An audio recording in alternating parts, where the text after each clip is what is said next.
UFC Vegas 86 just took place, and today, guys, I'm going to be talking about every fight that took place last night. Well, just about every fight. There's a couple fights on there that there's really, honestly, nothing to say, so I'm just going to skip those ones. But if you're interested in my take on any of the fights that happened last night, timestamps will be there in the description and the pinned comment down below for you to check out. Hello, everybody, and welcome back to another video. If you are new here, my name is Kyle. I'm your guy with too many YouTube channels. Guys, before we get into it, I do want to say I'm sorry for all the lack of content this week. I've had a bunch of new gear. You can probably tell by my webcam here. It's a little bit on it's a little bit of an awkward angle right now. I'm still playing with the setup and everything right now. So the point is, I want to get content back out. I'm ready for the betting guides. I'm ready for full card breakdowns. I'm ready to talk UFC in general, everybody. So stick with me while we get it all through, but videos are going to be coming back every single day. But with that being said, apologies for the long intro. Let's get into the fights. Starting off with Daniel Marcos versus Aoriqileng. Now, I always pronounce his name wrong. I apologize, but I was very high on Daniel Marcos coming to this fight. I was very excited to watch Daniel Marcos, and honestly,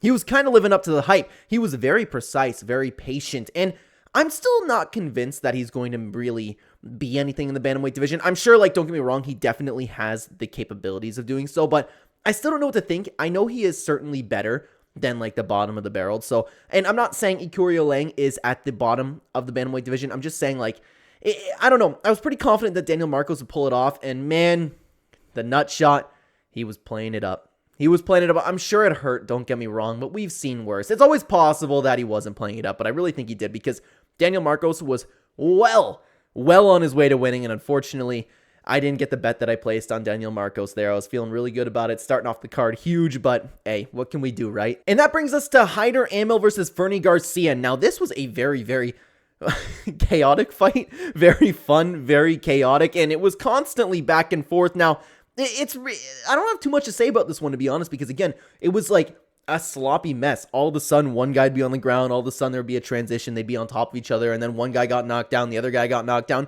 Honestly, it was a pretty fun fight. I was definitely here for it, but I mean, I'm not high on either of these guys, to be honest with you, but it was fun to watch. Nothing too special about it. Next up, we have Anthony Smith taking on Zach Pauga. Now, I understand, obviously, just in case you didn't get the meme, I know it's not Anthony Smith. It's Bogdan Guskov. Now, after getting dominated by Volkan Ozdemir, I was very excited to see him back in his second fight in the UFC, and man, he beat Zach Pauga. It was a relatively, what do you call it, it wasn't very active fight. There wasn't a lot going on. Both guys kind of had a little bit of moments here and there, but to be honest with you, I'm not that high on Zach Pauga. I think he has potential, but at this point, I'm not so sure that he is. I really have trouble saying this because I don't want to be disrespectful. I know these guys are amounting to more than I can accomplish in life, right? But I don't think he's exactly cut out for most of these light heavyweights, and I don't think Bogdan Guskov is that great either. And he got finished. I don't know. I'm not high on Zach Pauga, man. So Guskov, he got the finish. He just landed a shot. There was nothing special about it. And now he called out Anthony Smith. So that would be very, very fun to watch because it would give me cowboy versus cowboy vibes. Remember that? And we're how long ago was that? That was years ago, man. Regardless, that'd be a fun fight. And honestly, Anthony Smith doesn't have it anymore. So I think that's a good matchup to put together. But Zach Pauga, man, I feel bad for the guy because he did have a lot of potential in my opinion. Next up, I want to talk about Loma Lookboonmee taking on Bruna, Brasil. So I will admit, I missed the first round of this fight, and I really, really had to go to the bathroom, and I thought that out of all the fights in the card, this would be the best one to take a bathroom break. So I missed the first round. I came back, and there wasn't too much going on, and my dad told me that there wasn't anything really special happening. He wasn't paying all that much attention to the fight, but man, I'm a little bit disappointed in Bruna Brasil because I think she has potential, man. She has potential, but sometimes she just shows up, and sometimes she's just not that active. She doesn't do enough to win, but Loma looked like she is very, very talented for the division. I understand the hype behind her. I still don't think necessarily she's title contention worthy, but man, Bruna Brasil couldn't put it together, but she is very skilled, man. She is very skilled. I don't know what's going on with her. Maybe the Loma was just better on the night. I don't know. It was a little bit of a lackluster fight from the parts that I did see, but what can you do? A little good performance by Loma. Now we're getting a little bit more interesting fights here. We have Bolaj Oki taking on Timothy Cuamba. Excuse me. I'm a little bit tired after the long day, but anyways, I had a bet on Oki. I was very high coming into this fight with Oki, but man, this performance honestly turned me off from him a little bit, to be honest with you, because he's taking on a guy who took a fight on such short notice. I understand that you're preparing for a certain style, but you had a lot of trouble with him. And Oki does very, very well. He looks so strong. He is very good. We know he's a kickboxing and Muay Thai world champion, right? He's very good when it's him dictating the pace. And that's something I really learned from him because he's fantastic, like I said, when he is dictating that pace. But when his opponent's a little bit more active and kind of putting the fight to him a little bit. He doesn't crumble. I don't want to say that. Don't get me wrong, but he needs to make a little bit of improvements. And plus, he showed that perhaps there's a little bit of a hole in the ground game there. I don't know, man.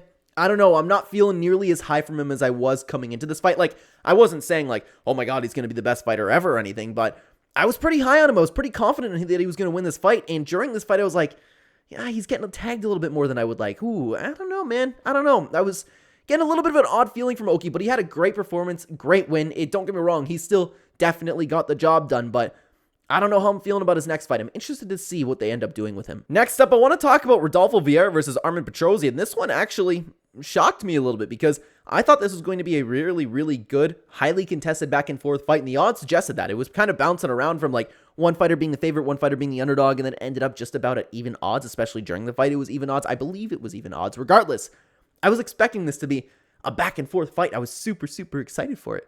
But, hey, Armen showed that he has a little bit of a hole in the ground game. We've known this before. We know that he's had a problem with the takedowns, but man, Vieira showed that he has some strong takedowns. Looked very good, found that arm triangle, and there's nothing else to say about him, man. He looked really good and had a great win. Next up, guys, let's talk about Michael Johnson. Michael Johnson took on Darius Flowers, and to be honest with you, this went as expected. I should have bet on this fight, man. I should have bet on it because Darius Flowers just isn't good. And Michael Johnson gave us a scare, and that's what I was worried about, is because you never know with Michael Johnson, right? This dude, there's a meme for a reason. He can beat anybody. He can lose to anybody. That's the story of Michael Johnson, right? He showed it in the fight, but other than that, he showed a crisp 1-2, a crisp overhand, some really, really nice body shots, and he showed some ground game. Darius Flowers, I don't mean to be disrespectful again, but he isn't really cut for the UFC, man. He really isn't. Michael Johnson, I'm happy to see Michael Johnson get a win. I always like seeing these legends get a win. Next up, let's talk about, well, it was almost fight of the night in my opinion because I gave that to the main event personally, but Gregory Rodriguez versus Brad Tavares. To be honest with you, this almost went as expected. I thought Gregory Rodriguez was going to win. I wasn't sure if he was going to be able to finish him, but Brad Tavares did find a little bit of success here and there. I just imagine Gregory Rodriguez would have gotten the better of most exchanges, and he did. He ended up getting the finish, and it's funny, like Gregory Rodriguez sometimes, man. Sometimes you watch this guy, and he's just like, all right, I've had enough fight. I'm going to go over and finish you now. It's like that's how he fights. I love watching Gregory Rodriguez fight. He's always fun. I like Brad Tavares too, but honestly, I think I'm pretty good at gauging the level personally with Brad Tavares. I did bet on this fight. I bet on Gregory Rodriguez, but I'm pretty good. Like, you can kind of tell when Brad Tavares is going to win, kind of when he doesn't. It's just, I don't know, man. You just get a feeling with the guy, and you kind of know his place in the sport, and Gregory Rodriguez is a little bit better than Brad Tavares, so it was a very exciting fight, don't get me wrong. Gregory Rodriguez, this guy's incapable of being in a boring fight, but man, I'm happy that he got the win. Good to see. Then we have Ihor Potieria versus Robert Bryzek. Man, this, and I wasn't able to because, again, I was busy, like, getting a bunch of new gear. I got a new PC. I have a new webcam, as you can see. It's not in the right place that I would like it. I keep looking up. Apologies for that, guys. I'm just making sure everything's okay with it. I just wanted to get out content, right? So, point being, I haven't been able to make a betting guide video this week or a full card breakdown video, but I was feeling Ihor Potieria this time. I think he is a severely underrated fighter. Don't get me wrong. I don't think he's championship material or anything, but I will never, ever count this guy out. The dude's just too capable. The dude is just too wild. The dude is too powerful. This man can beat any man at any given night. He's not the best fighter. He's sloppy, and he showed that. He was hurt throughout this fight, but man, he was the bigger guy in there. It showed. I wasn't convinced of Robert. Like, yeah, he has really, really good boxing, but in this fight, honestly, that's kind of all that he had. And I loved, man, what Ihor Potieria was doing. It's like a brand new tool in his kit. And I don't know if it was specifically for Bryzek, but he would reach for the leg constantly, make you like worry about the takedowns a little bit, make you worry. And then sometimes he would shoot for the takedown. It wasn't successful, but then other times he would reach for the leg and just come in with this massive uppercut. It was so well done. Like, Ihor Potieria, man, I think he is a severely underrated fighter. People have been hating on him since his win over Shogun, which kind of sucks. And I know he acts a little bit weird in here and there, but in my opinion, he's a good fighter. Like I said, he's underrated, so I'm glad that he got the win. Honestly,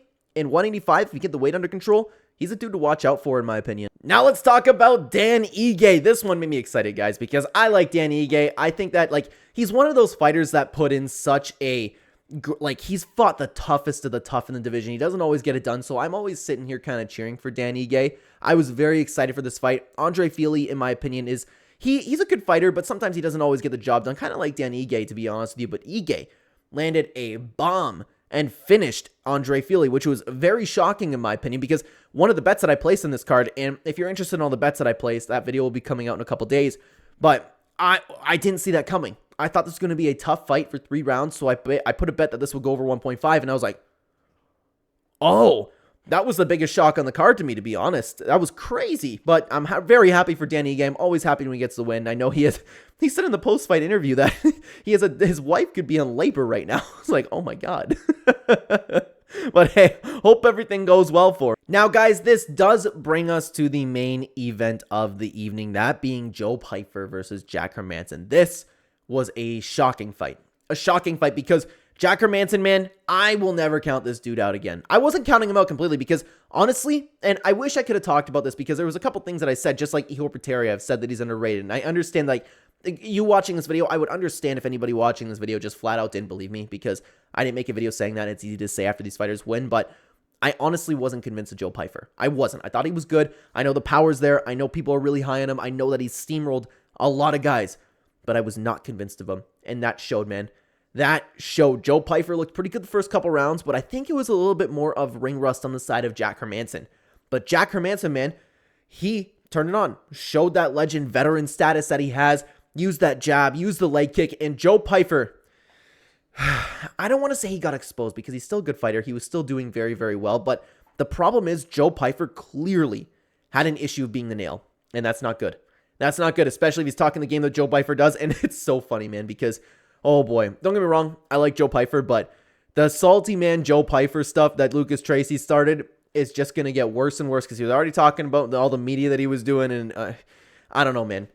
And what really turned me off from Joe Pyfer was, and this is what made me really think about him like having an issue being the nails, because during the fight, and I wish I could have seen that replay because they showed the replay of the eye poke, and I didn't get a good look at it from the angle, and I don't know off the top of my head if it did land, but Joe Pyfer, he was like holding his eye, right? He was holding his eye, and then he backed up, and he was playing it up like if the ref were to stop it, or if Jack Hermansson would have kept swarming him. I do believe personally that Joe Pyfer was going to use that as a way out of the fight.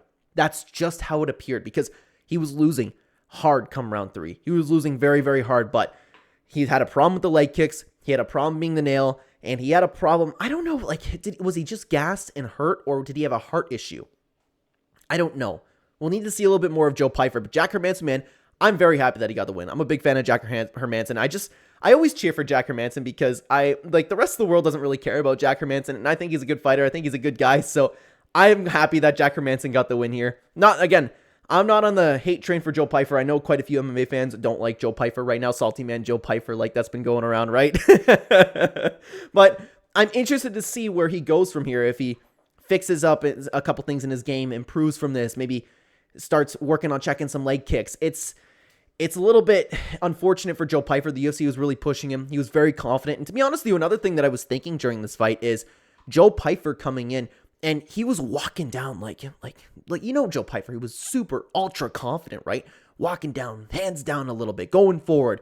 And I was thinking to myself while he was really beating up Jack Hermansson in the first couple rounds, I was like, I don't know, a guy like Brendan Allen's going to expose you, man. Once you start getting around that top 5, they're going to catch you and they're going to put you to sleep, because Joe Pyfer is there to get hit, and Jack Hermansson really showed that he's there to get hit. He was getting jabbed and jabbed and jabbed and jabbed and calf kicked. It was a great performance by Jack Hermansson. I do think that the beginning of the fight was a combination of Joe Pyfer having great power and great pressure, but Jack Hermansson getting his feet in, because he was, over a year off with an injury? Hey, he put it together, showed that he definitely belongs back in the middleweight division. Great performance by Jack Hermansson, man. Great performance, and I'm really interested to see where Joe Pyfer goes from here. But speaking of where Joe Pyfer is going, guys, check out this video on screen right now. Check it out. It's a brand new tier list video. Well, not necessarily brand new, but a tier list video that you should still check out. Let me know what you thought about the fights down below, everybody. Thank you so much for being here. Take care.